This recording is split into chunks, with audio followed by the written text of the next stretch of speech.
Даяна, ученица 5 класса номер 11 школы, Абай Хананбаев зима. В белой шубе плечист, весь от снега седой, слеп и нем, со серебристой большой бородой. Враг всему, что живет с омраченным челом.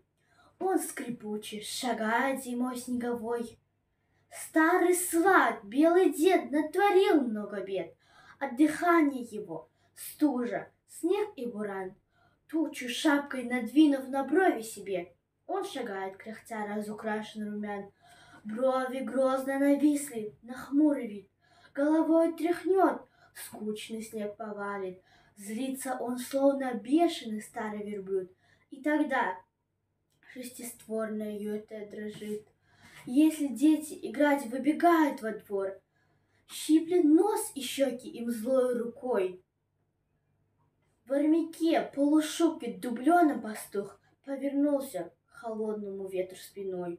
Конь разбить безуспешно пытается лед, и голодный табун еле-еле бредет.